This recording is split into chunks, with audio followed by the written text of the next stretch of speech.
Hello everyone, welcome to the second Pork Academia session, Building Public Trust in Pork. My name is Sudaro Roberto Silva Jr. I'm a currently PhD student at the University of Minnesota with focus on swine, nutrition, and microbiome with a minor in data science. I'm an honor to be selected as a 2023 Real Pork Scholar for everything I have done so far. So to be a Real Pork Scholar is a really great experience that I had in the past year. So for two main points. The first one is the communication, how the Real Pork training help us communicate science-based into producers itself. And the second part is the mentorship.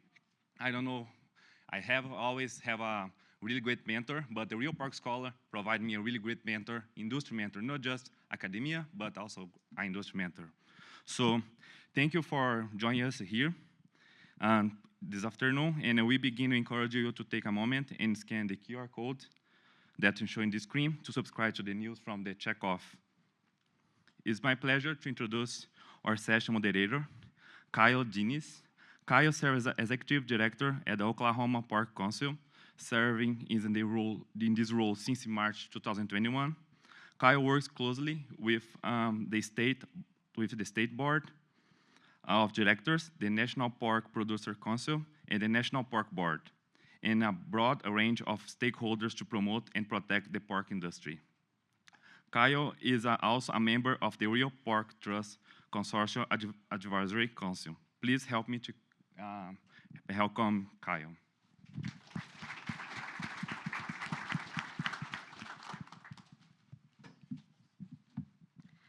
Good afternoon, and thank you all for making time to come to our session today. I know there are a lot of places you can be on the fairgrounds and a lot of pork you can be eating, so the fact that you came and said, I'll spend an hour here in the air conditioner learning about the Real Pork Consortium is fantastic.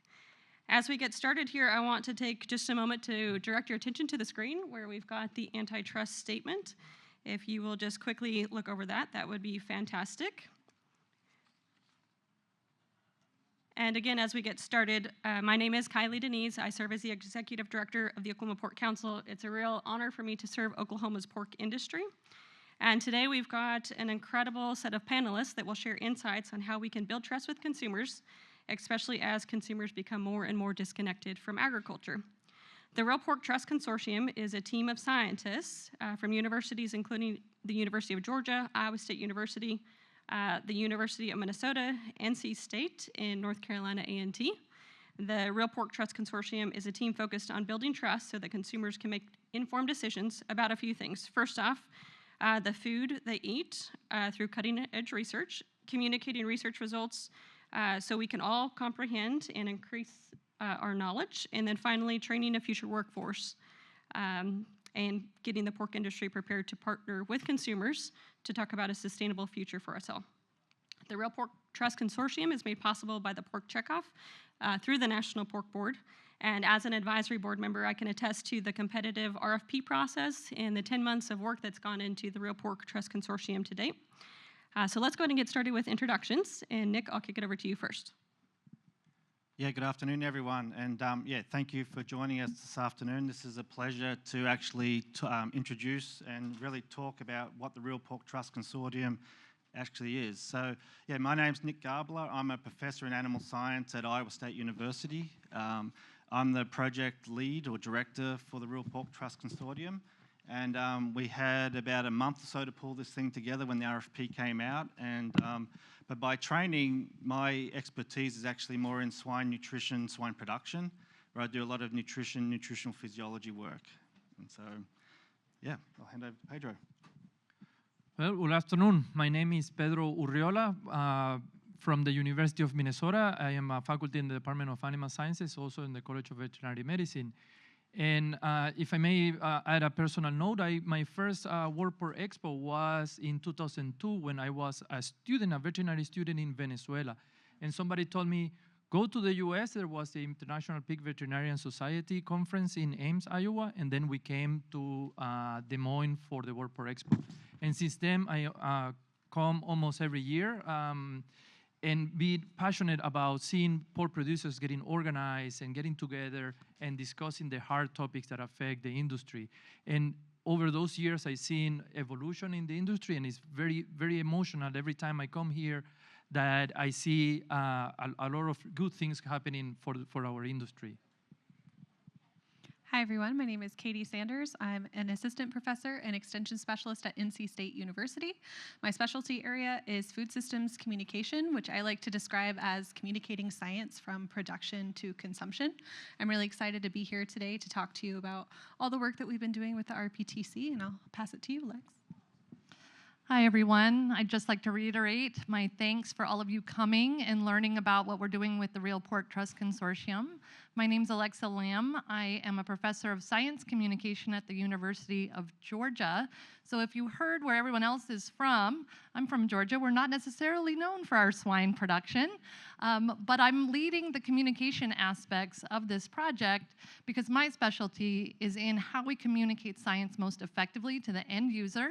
And in this case, that's the consumers and producers who are using our science that come out of our land-grant universities. So I'm very excited to be a part of this project too. Thank you. As you can tell, this is going to be fun. In terms of process, we've got a couple of sets of questions where we'll ask each of our panelists, and then we'd like to open it up to the audience. And I believe we'll either run mics or have a pretty good plan there. But the hope is that this is much more of a fireside chat and a little less of us talking at you all. So be taking notes and get your questions ready, and our panelists are excited for that as well. The goal here is to equip you all with tools and knowledge to help protect the industry's freedom to operate and build consumer confidence in our industry. And to get us started with our first question, Nick, I've got one for you. Could you please explain the mission and objectives of the Real Pork Consortium, and how did the consortium come together? Yeah, so it's kind of a loaded question because there's a lot of ways you could describe our mission.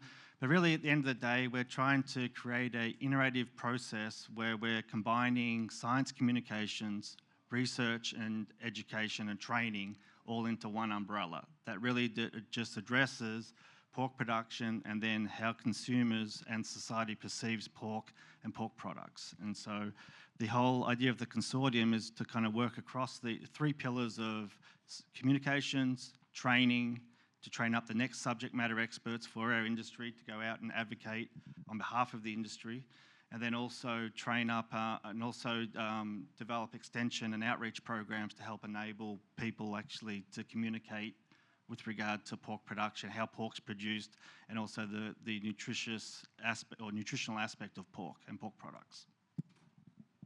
Thanks so much. Let's talk about those strategy pillars. First, maybe we go to communication. So Lex, I'll go to you. What is communication science? Well, that's a great question, and one that we get asked quite often because I'm a science communication professor and I'm in a College of Agricultural and Environmental Science, not in a College of Mass Communication or Journalism.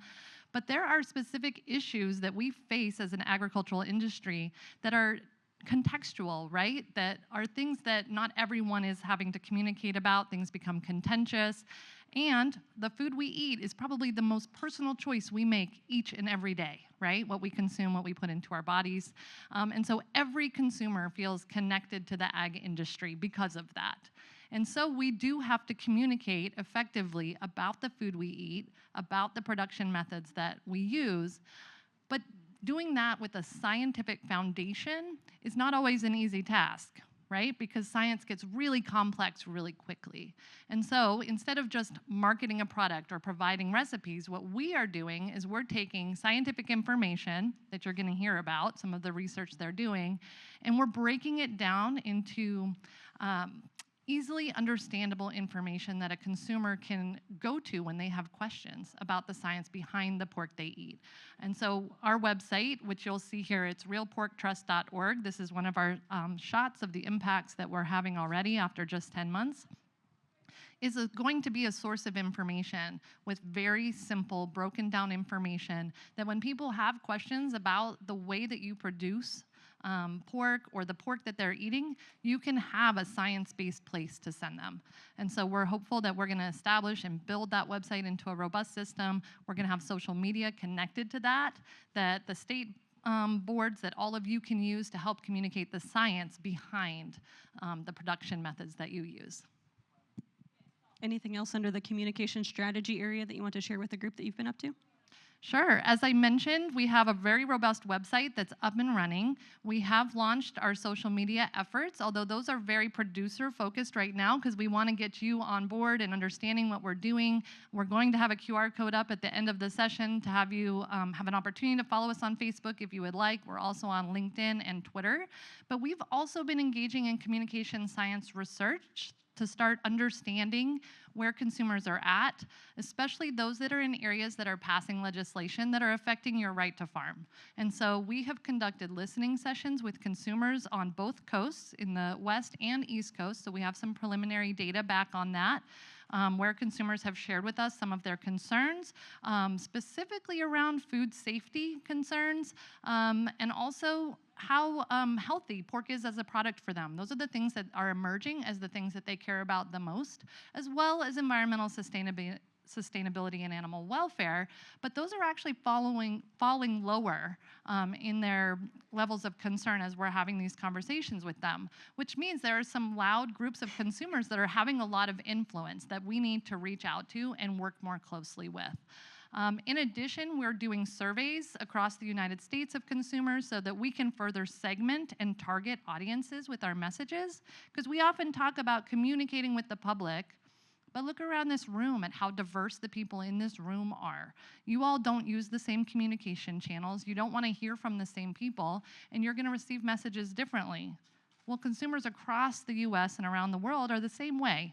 And so we need to understand them and be able to target our messages effectively. So we've started doing that, creating consumer personas, and we're going to be testing messages this coming year to see what's most effective at reaching consumers about these different things that they care about based on who they are, where they live, what their family structure looks like, who their friends are. All these things influence what you choose to eat every day. And so that's how we're going to start to reach consumers so they can start to understand that science in a way that they can make it personally relevant to them. Thanks so much. Pedro, we'll go to you next to talk about research. What are you doing in terms of research with the consortium? Yeah, so we talk about the 3 pillars, right? And that one second pillar about research. If you were to think a little bit about the we care ethical principles, well, those make sense to follow on the research. For example, some of the research is about the environmental sustainability portion of pork production. A second leg of that research is on, for example, food safety, antibiotic resistance, and antibiotic use. Another one on about our communities and work, for example, with training of the new labor force and TN visa workers that may need help with translation and understanding the work that they are doing and that the care that they are providing to our animals. So we have different avenues of research that follow the We Care ethical principles that we want to then continue to do change, because one thing is for certain that the pork industry is evolving and will continue to evolve, and so we thought that it was important to have a research portion of this of the project that communicates where we are today, but also where we're going and the challenges that we're having. And to communicate those challenges, then we need that research component. So the other part of the research I'll add on to that is that there's a lot of myths or misconceptions out there. And so we're trying to do gap analyses on those myths and misconceptions and say, right, is there actually scientific-based evidence to support them, or are they just kind of myths? And so one of the biggest kind of research endeavours we're actually doing over the first couple of years of this consortium is the scientific information out there, and is it actually out there in a vetted actual manner that has been peer-reviewed? Has it been published? And then, because there's a lot of misinformation out there. And so we're trying to solve, okay, well, where are the gaps? And then we then can feed that back to the National Pork Board and to other research entities and say, look, the information is there or it's not there, and then maybe you want to address some of your research targets to kind of to fill these holes where these gaps actually are. So a lot of gap analysis is actually going on at the moment, because there's a lot of information that's been done in other sectors and just automatically, the swine industry that applies to, where it could be apples and oranges, it could be totally different. I can speak firsthand to misinformation about our industry, specifically in Oklahoma. It just comes at us over and over again. So thank you for the work that's being done there. Let's round out with our training strategy. Kitty, would you like to tell us what you've been up to in the first 10 months? Absolutely. So we have been working a lot, like Nick mentioned, to kind of train this next generation, this workforce that's going to be out supporting the pork industry. And so if you're a Real Pork scholar in the room, if you want to raise your hand, get some recognition. We've been working really closely with the Real Pork Scholars Program, like Sudario mentioned, doing a lot of science communication training. Dr. Todd C. in the back of the room is co-lead with this as well, and Dr. Derek Coble supports our training efforts as well.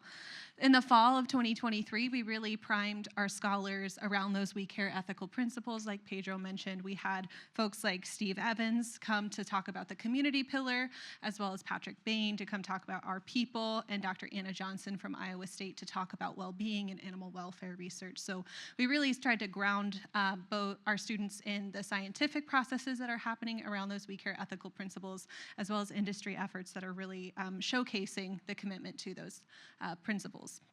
In the spring, I took a leading role with our scholars and really appreciate their grace as they listened to me for almost a full semester to talk about science communication. And so a lot of these folks are graduate students. We have a law student who are coming who are really passionate about the research that they're doing. But we as science communicators know that putting the information out there isn't the only job we have to do. We have to really prime folks, connect with folks based on shared values, what they care about, to get our science to resonate with them. So we worked with our scholars to really provide some foundations of communication, how to connect with diverse audiences, what does that look like, what does that mean, how to find their own why in their research, and how to use that why to really direct and show a passion that channels to what consumers care about, feeding their families, feeding themselves, food safety. And so we really worked, the first half of that semester talking about foundations of communication. And then I invited some really incredible guest speakers. We had Roy Lee Lindsay from NC Pork Council. We had Joe Proudman from the Clear Center, Jody Hella from Christensen Farms, who are people who are doing this communication work. I do it at the academic side, but I really wanted to showcase who are the folks that are working really closely with and across the industry to implement these communication practices, to show the scholars, here are some avenues for you to make your research accessible to. How can you really showcase the work that you're doing and how that applies to people's lives, how it makes pork more affordable, how it helps preserve food safety. And so I think that's been a really exciting experience for me. I hope the scholars have enjoyed it. I'm really excited to see that continue to grow. Additionally, we're plugging into educational opportunities as we can. You see we have about 18 trainings that we've conducted in this past month.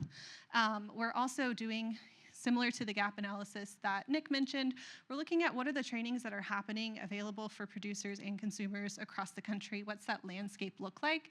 And what are some gaps that we as a consortium can really help support and build out from there, capitalizing on the great work that's already being done, but maybe that we can add to.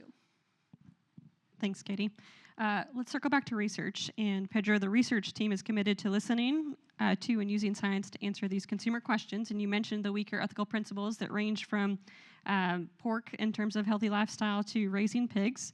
Will you share more about the approach and methodology on the research side?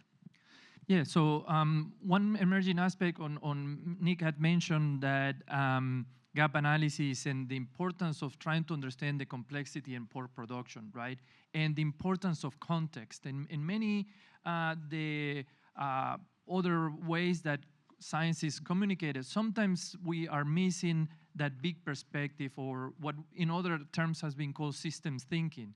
So that seemed to be an emerging necessity to try to improve our way of thinking about the problems in pork production and how it relates to the environment or how it relates to other human goals that we have. For example, many producers have eradicated important diseases that were detrimental to the health of the animals. For example, Mycoplasma pneumonia is one that seemed to be more recent. Aujeski was maybe much more earlier, right? Well, and we may not calculate what is that in terms of carbon footprint. Well, but we can do that, and we can demonstrate that by improving animal health, we are also making strives in other areas of pork production. And systems thinking help us to identify those connections between seemingly disconnect goals of the research.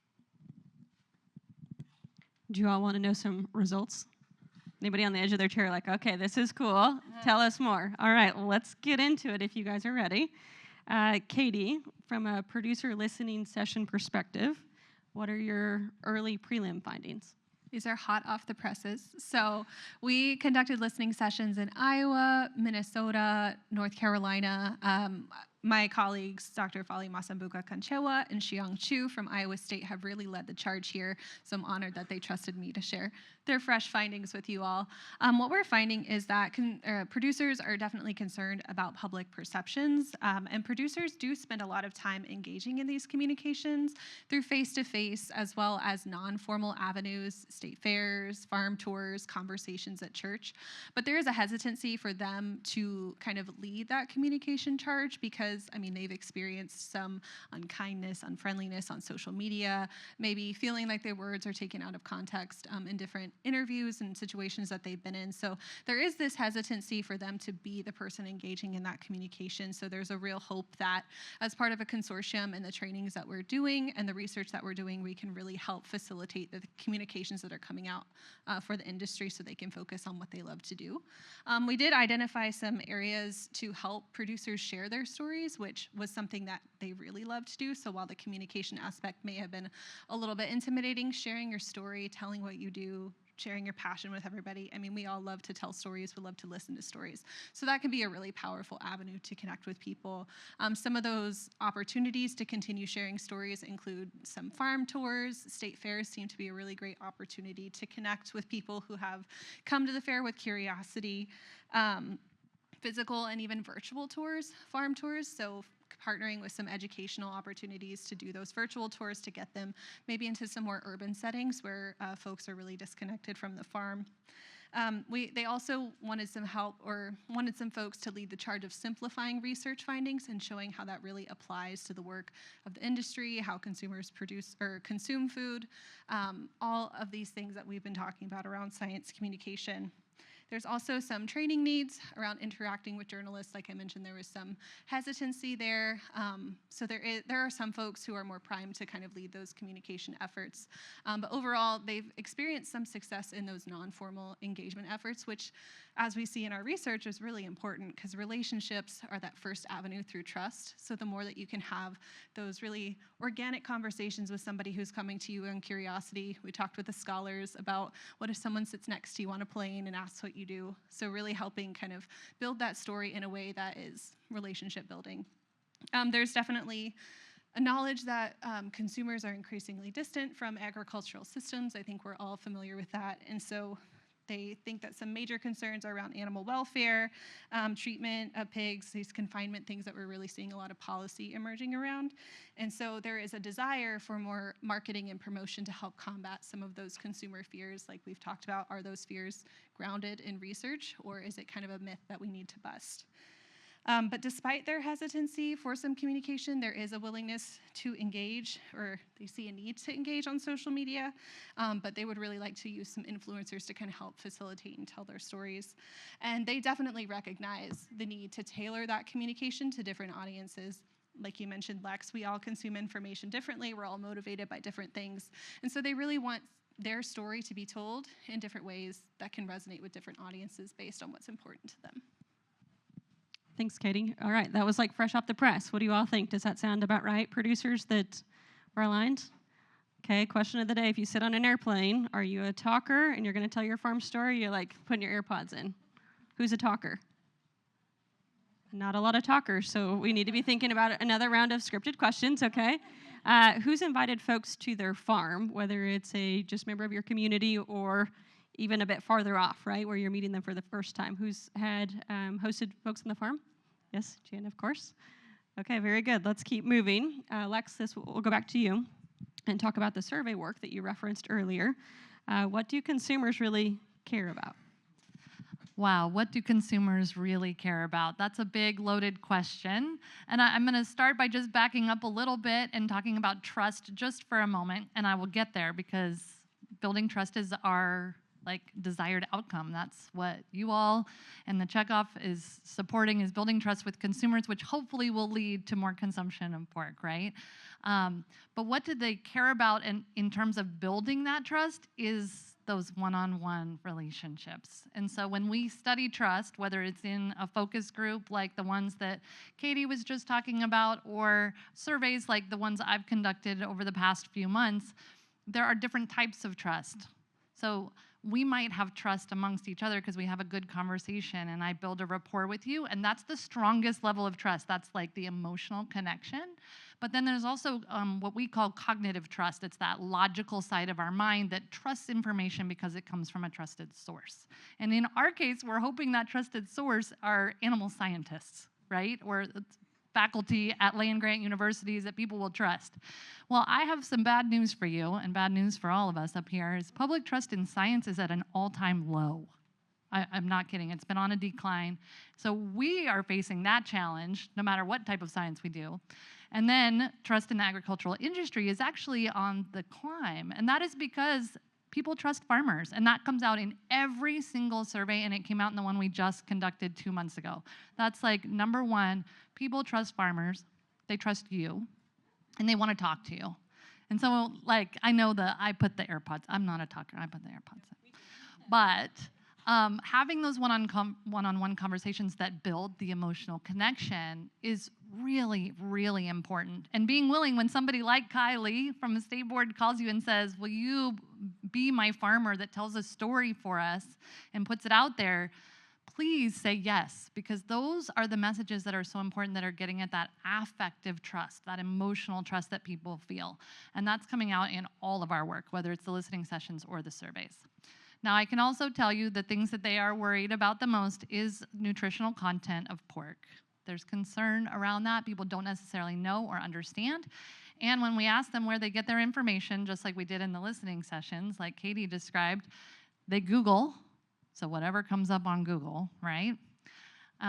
Or they're getting it from their doctor, who, guess what? Most of our family physicians are not dietitians, right? But they're providing a lot of information on people's health, their cholesterol levels, their weight, their exercise, and that is who they trust. They trust their doctors.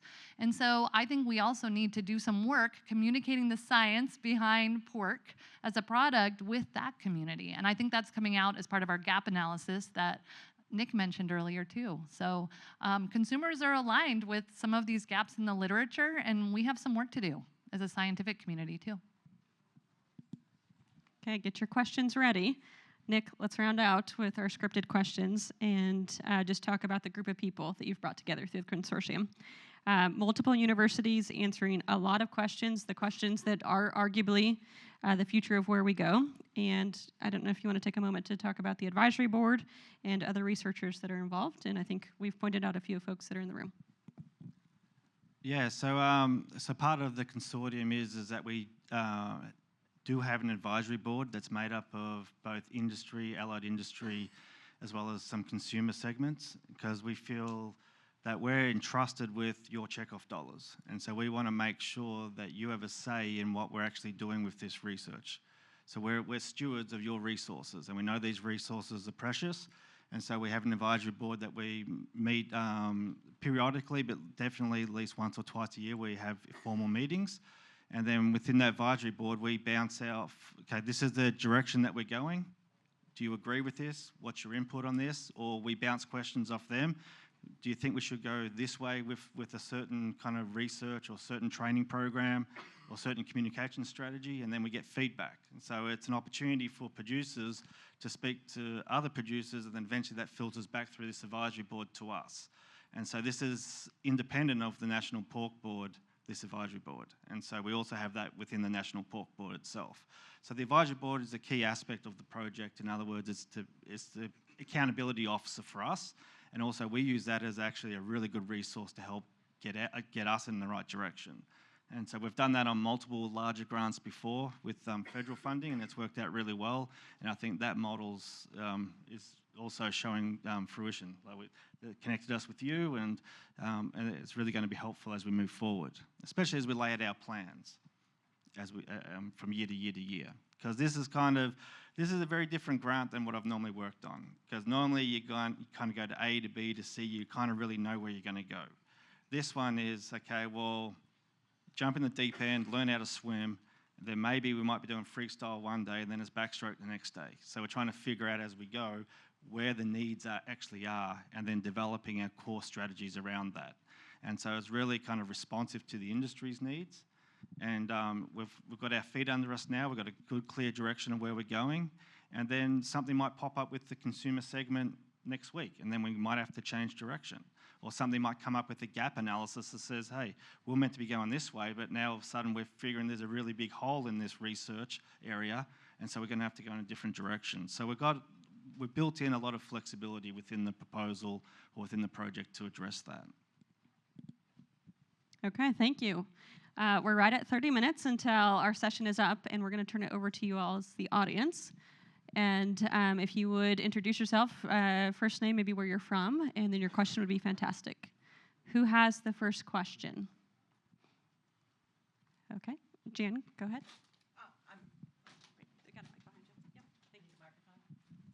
I'm Jan Archer from North Carolina, and my question is, did you do any segmentation based on generation when you were looking at this?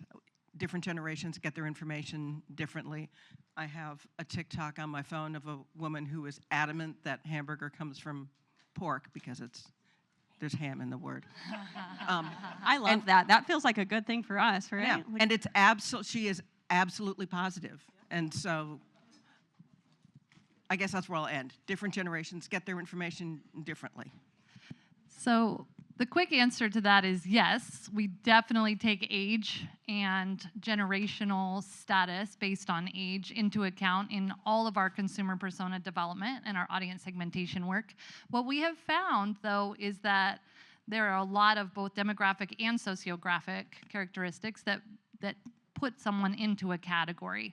So in the way that we communicate, yes, if you're 40 plus in here, you're probably going to love that we have Facebook on the screen. Those of you who are under the age of 30 are like, yeah, that's what my parents use. That is true. That's why we're going to have Facebook, Instagram, we have LinkedIn, and we're going to see where consumers go, because I can tell you when I started teaching science communication, I've been at Georgia for 6 years. I was at the University of Florida prior to that. But I wasn't talking about TikTok in my classes. And then it came out in a discussion with my students. And now it's one of the main channels that people are communicating on, like what you just said, right? Especially younger consumers that are establishing what they will be eating for, the next 40, 50 years of their life. And so we can't ignore those new platforms as they emerge. So it's a moving target. We talk about that in science communication all the time. People are really messy, guys, like really messy. But we have to follow that moving target and see how to best use those strategies. Because you're not going to put a 2-minute long video on TikTok and expect somebody to watch it, right? They need to be like 8 seconds or less. So we also have to be strategic about how we use each platform too. That's a great question. And I did put the QR code on the screen, so anybody wants to scan that and see what's going on Facebook, that'd be great. But go ahead if you want to introduce yourself and your question. Okay, hi everyone. My name is Daniel Morris. I am a Real Pork scholar from Iowa State University. So overall, great information. My question is for Katie. So it's just very recent, this information that you got for the survey, and one of the concerns for the producers are related to the public perceptions. So after this information, do you know about what the producers' expectations, like, okay, so here is how we feel, and okay, so what we are gonna do with this, and like to translate and to better communicate, and yeah. Yeah, so one of the things that we've done is we ran the producer listening sessions concurrently with some consumer listening sessions, both on the West and the East Coast, as well as down in Florida. And so we haven't had the opportunity to kind of triangulate that data to present back to the producers. Here's what we've heard. We're still analyzing some of this survey data, but that's where I really hope that our training opportunity can come through and offer some, here's what consumers are saying in the latest research that we've done, having an opportunity to both in those face-to-face or virtual trainings really get some live feedback from producers of how are you feeling about this? Is this resonating with your experience? Does this change how you may or may not engage folks on the farm? So we haven't yet because this first year has really been baseline assessments, but I really think that this can help inform the training that we do further and just the interactions that we have with folks like you and other producers as well. Thank you. What other questions do you have?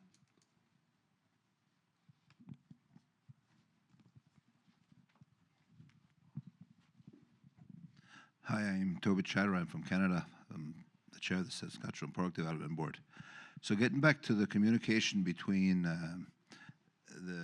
communicating the science to the public, I find a lot of times the communication is a thing called human emotion, you know, which can get involved. You can show somebody something, but doesn't necessarily mean they believe it. So I just wanted to ask a question on communicating the science, and hopefully I don't start a fire or something here. Something like the California Prop 12, was the legislation based off of science or human emotion?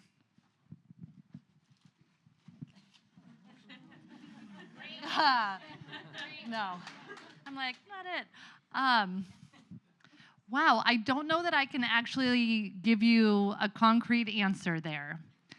My guess is probably people's interpretation of both.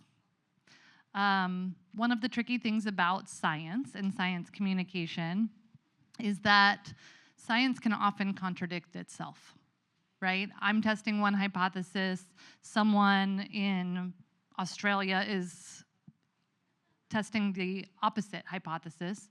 We can both come to the conclusion that we were correct, and yet they oppose each other, right? So the problem is when we have legislation like Prop 12, a lot of people can find quote unquote science, whether it is true science, pseudoscience, that can back their claim, and often then pick and choose from the scientific community what they use to back up their claim and their side, right? So they may think they're using science to defend an emotionally charged decision. So I'm not sure that we can always delineate those things from one another. And it is what gets confusing about science is not perfect, it's growing, it's learning.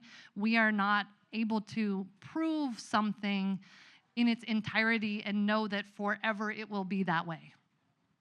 And so it's like we talk about practicing medicine, right? Doctors talk about practicing medicine, but it doesn't surprise you when things might shift or change over time, but yet in science we say it's proven, scientifically true, but then technology advances and we learn that there's some stuff we might not have known, right? And now we can test it because we have this technology where we can test it and say, well, it wasn't quite there, but we don't ever talk about practicing science. We talk about scientific fact and truth. And so it's tricky. This is tricky. What we can do is we can show scientific fact for what it is in the moment, and we can't keep people from picking and choosing and distorting that. But what we can do is provide sites like this one, do the work that we are doing that is using science in the right way so that when things like Prop 12 come up, we will have a resource that is scientifically grounded in messaging that will resonate with specific audiences that you can use proactively. It's not, so it won't appear to be this reaction, right, to this fight, because we're being proactive about putting scientific information out there. This industry isn't hiding anything. We're transparent about our production methods and why we choose to do what we do. And we need that information out there so that consumers can trust it because it's not reactive, because it's present, because you're willing to share. And I think that's the importance of this work that we're trying to do. Can I add? To that point, depending on how we are thinking, you could say that the consumers are making the right choice or the wrong choice, depending on the mental map that they're using to think about the problem, right? Yeah. If I'm thinking that I'm going to, just thinking on the way that I'm gonna give more space to the sow, then if only that linear way, I think, yes, you're doing the right decision, but more often there is a trade-off. And yes, you're giving more space to the sow, but now we have sow fights, right? And seldomly, we analyze the information with a trade-off. We somewhat know, inherently, we all know about there are trade-offs, but a lot of times we tend to ignore them because it's easier to think in a linear way than the complexity, right? So, and ignore that there is a whole lot of gray in many of these things. So many times there is no right or wrong. We can tell you what will be the trade-off. If you do A, well, you may get more of this, and then you need to live with that decision and work through that problem. And that's, I think, that an important message, that if we want to help consumers make better choices, is always think that there will be a trade-off. If you go for a plant-based protein, you need to think that there will be a trade-off from that, and it's not a free, all is beautiful, right? There will be a trade-off that you are making with that decision. And just to further on that point is, right now, consumers don't necessarily have all the information available to them to make those choices, because we haven't been able to put our science, or the scientific community hasn't put emphasis on this and communicating this science. And so having it out there so that consumers can obtain it and make an informed decision is what we're looking for. I can attest, just for the state of Oklahoma, the concept of having a trusted source, right, a third-party source, when we get a question, that we can say, like, here is this, and here's the body of research, and here's all that's gone into it, is really exciting for us at the state level. What other questions do you have? Yes. All right, I can just shout. So I want to go back to that trusted source of the medical profession, because they really don't know much about nutrition from my own experience, but they are the trusted source. So what is the solution there? I think so many consumers, they go to the doctor tells them this, they aren't going to spend their time searching for other information. At least for my parents' generation, the doctor was God. I don't know about people that would be my grandchildren's generation if I had any, but, you know, so what's the solution? Yeah, well, that's part of the work we're doing, is by finding out that that's where they're going to, that's where the main consumer public is getting their information, is that, you know, we originally thought, like, we need to do this public consumer-facing campaign to communicate this science, right? And we will be doing that. But there's obviously another target group of people we need to be talking to, and that's this medical community, right? We need to be talking to nurses, to family physicians, and as well as PAs, right? The physician's assistants, who are often the ones that you actually see, right, when the doctor's busy, that are providing this kind of advice, and they're not getting this information. And so I think we don't necessarily think about them as a target audience for science communication all the time when we talk about public trust in pork and pork production, or any topic, really. But obviously, in this case, they should be. And that's what our work is showing, is that we need to do some targeted training and communication focused on that community. I guess I was wondering how you target that. Well, they have professional development conferences that we should probably be present at and offering information, right? They have targeted professional development societies that distribute information. We need to start partnering with them to deliver this information, because we're not currently. Thank you. What other questions? Here in the back. Which is a big job when you think about doctors always feeling like they're right, correct? So as you're building this database of information, I'm just curious, looking at the information that's out there, could you give me a percentage of how much is really factual information and how much you're finding that's misinformation based on what Jan was saying? And I mean, that's pretty scary. I can't give you an actual percentage. We haven't done that analysis yet, although we are looking at some social listening data, which is that social media spectrum. It's a moving target because there's new and different information available all the time. So I honestly am not prepared to give you that number, but we can certainly look deeper into it and get back to you.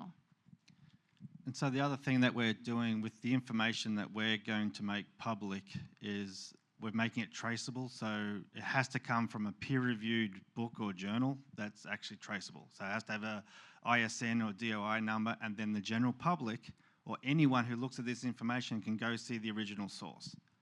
And so the problem with a lot of the information that we're finding about the pork industry, we can't find the references of where that was actually came from. Where's that science that underpinned this decision? You see it through the PQA book. There's not a reference in it. And so where is this information coming from? We know it's all science-based, but then how are we supposed to build trust in what we're doing if we can't be transparent? Like, here's the original research that has been done. And there's a good, I would say, I'm not going to put a percentage on it, but there is a percentage of research out there that is also not accurate. You go look at review papers that people write, and a lot of them actually don't go to the original source, and the original source does not agree with what that review paper actually did. And yet we're trying to build trust in science that underpins everything that we do with regard to pork production and pork products.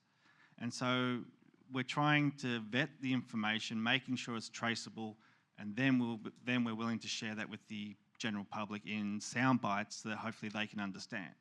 And the other thing is that I want to emphasize that the information that we're wanting to use, or the scientific information we want to use, is not Iowa State information. It's not just Minnesota or University of Georgia or North Carolina State. It's actually any information that underpins what we do as an industry. And so this is not if it's not published by our institutions, it doesn't get a mention. If there's good stuff there and it underpins the practices and the nutritional value of pork and pork products, we'll utilize that as we see fit for the industry. And so this is a national project, and it's not just a mid-state or a North Carolina-based project. So to the question, when something is a misinformation, is actually real hard, because sometimes something could be completely wrong, so factual wrong, but a lot of times it's factual somewhat right in the wrong context too, and analyzing that is really hard. So it may not be that we land with, oh, this percentage is completely right, this percentage is completely wrong. There's maybe a lot of things in between that. Yes, it's somewhat right that something is a fact, but it's used in the wrong context. And maybe what works in a farm in North Carolina and is factual right may not be what works in a farm in Minnesota, right? And so if the context is not right, then the information is wrong. And not always is easy to figure that out. Okay, got a question over here. We'll take just a few more.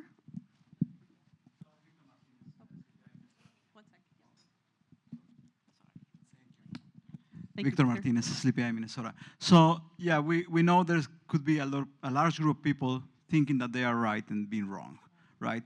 So what are we doing as an industry? What can we do to communicate what we are doing is right? I mean, for the animals, we are the most interested in keeping animal well-being, not having antibiotic residues, taking care of the environment. We know that we do the right thing.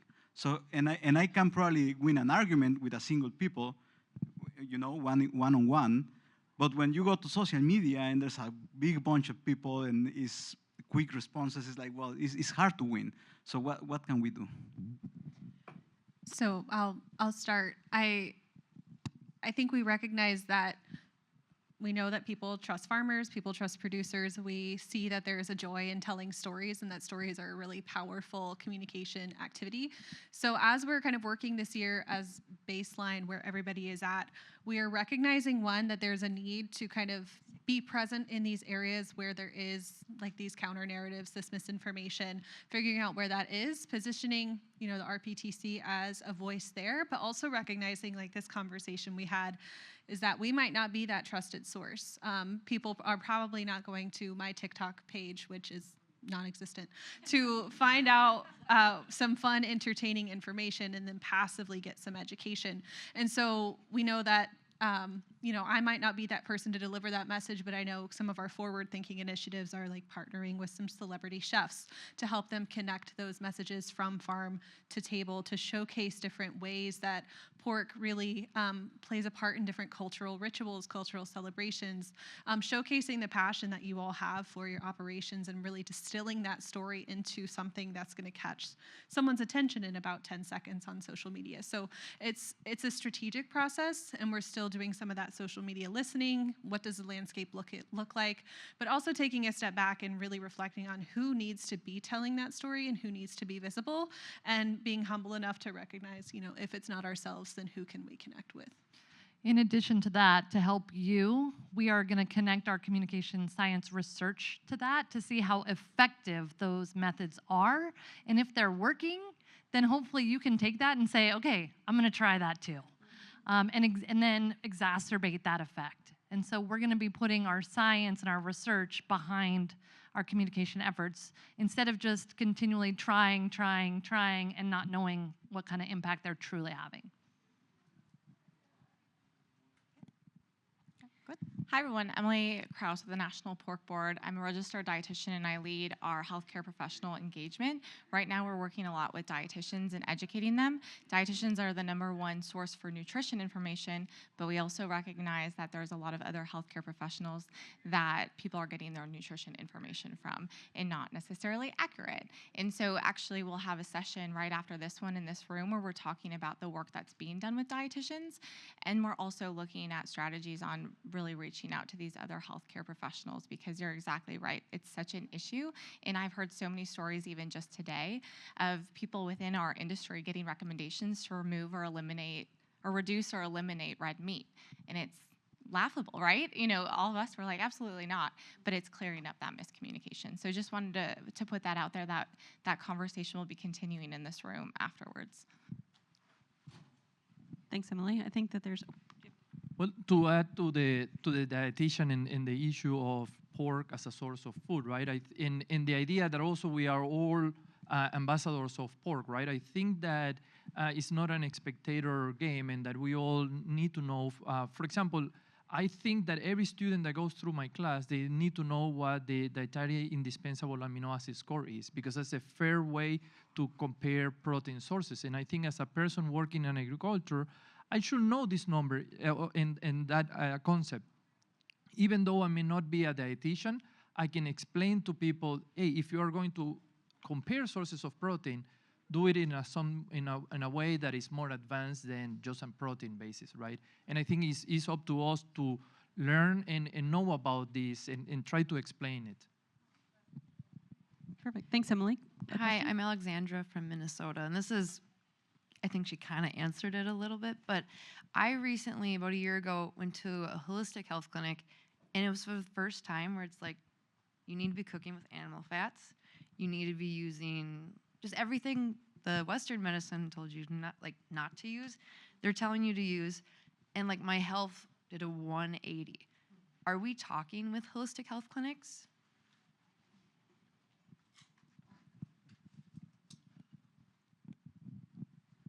From our perspective at the National Pork Board, not now. Our main priority has been dietitians. This has just begun in the last year that we really had an emphasis on it, but we're absolutely looking at how do we spread this information to these other healthcare professions and where people get their sources of information and educating. And that's a really good insight, and it's an important one that we would welcome anyone in this room or beyond, producers that you talk to please reach out and email us, call us. We are available. We're not like this hidden behind a website scientists. Like, we want to hear from you and things that you're hearing, ideas that you have. Please join us when we conduct the producer listening sessions. Accept that invitation and come have a conversation with us, because we want to hear from all of you. Okay, a final question in the room? Sir. John from Minnesota. I appreciate being an ambassador for pork industry. I try to. My wife and I are independent/interdependent producers with other cooperative agreements. I enjoy going to the grocery store and observing consumer behavior at the meat counter. I remember one in particular that a man was looking at Hormel loins, the long loins, and he walked away, and I go, a minute later, he's back at the same spot. I go to him and I ask him, what are you contemplating? So I want to be wise about my purchase. And I said, well, what else are you thinking about? And he said, well, this goes back to, I think, 2009 when their first bird flu came through, and the hog prices were really hurt that year just because of other economic events. And I asked him, well, let's go take a look at what else you're looking at per pound. And I said, here you got a primal, pure cut. And I said, all these other, to call it what he presumes as economical choices. I said, look at all this, what else is in here? I said, you're getting 3 different commodities from 3 different animals and at a higher price per pound. But, you know, then he's almost looking at it like a 12-ounce package versus per pound. And I told him, I'm a producer owner, and I said, there's a chance that that could be our meat off our barn. And I'm going to be straightforward. There's not much to think about. If you're thinking about this, this is a primal. And I go, if you do it right, they on a grill go over really well. Well, he went and got a cart and he bought 6. Fantastic. Do you have a question? Okay, one more question and then we'll wrap with our panelists on a final question.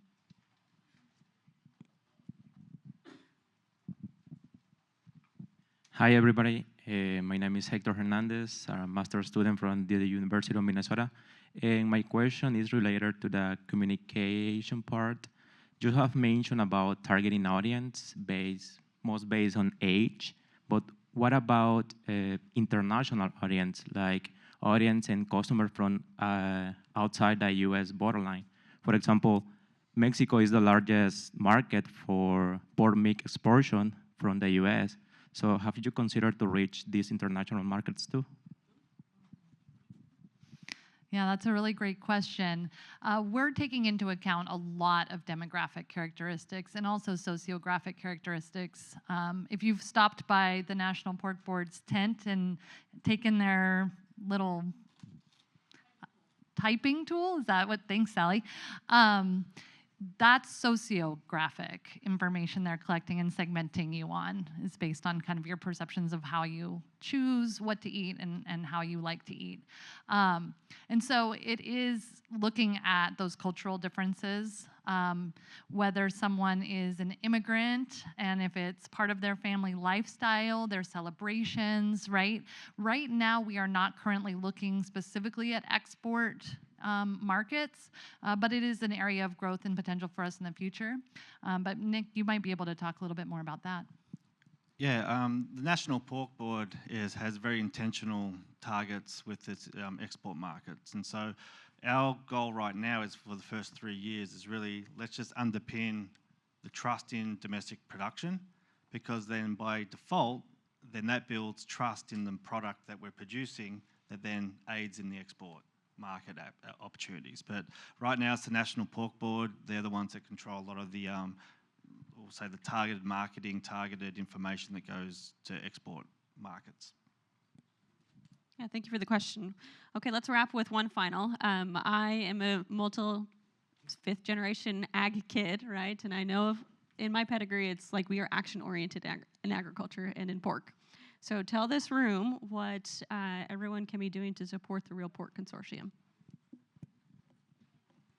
Probably one of the main things I see is we want to hear everyone's opinions, because we're trying to understand the science behind the communications strategies that everyone uses, and also what messaging resonates, or what information or spectrums of concern, or if you're a producer, spectrums of opportunity, what resonates with everyone. Because until we kind of really understand the nuances and also what messaging and what resonates, it's very hard for us to go as an industry to then go and actually target those opportunities or those spectrums. And so I think we really need to understand everyone's opinions, and there's a diversity of opinions and a diversity of how people like to perceive information.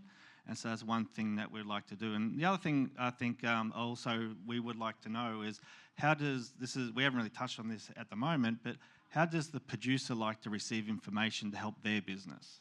And so this is not just a consumer-facing project. The other thing that we are looking at is, how does the producer like to receive information to help their business be sustainable in the sense of profitability, efficiencies, etc. And what information do you like? How do you like it? And is it getting to where it needs to go? Because it's quite easy to go train upper management or train the trainer, but then is that information then getting down to the slat level where it needs to be? And so one of the other aspects that we haven't really touched on it for this conversation is we want to understand how you, as a producer, as a production industry, like to receive information and also pass that on. Because then we can then help everyone create the tools to then make that more efficient in processing in what you do every day. Yeah, I will agree with that. Continue to raise your voice and let us know, because we're listening, and it's a two-way conversation or a multiple-way conversation between the Real Pork and the consumer, but with the producer and the consumer, and that to the Real Pork. So I think it's a multiple way of conversation.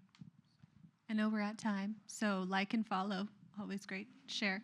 And have those organic conversations, those micro levels of trust, and that relationship building always goes a long way, even if it feels small in the moment.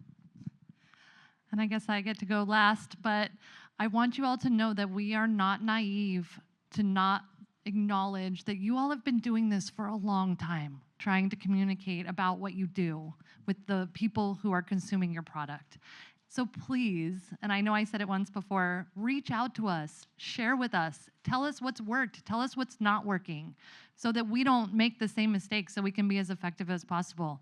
We would love to interact with you. We would love to have a relationship with the producers who essentially we're doing all of this for.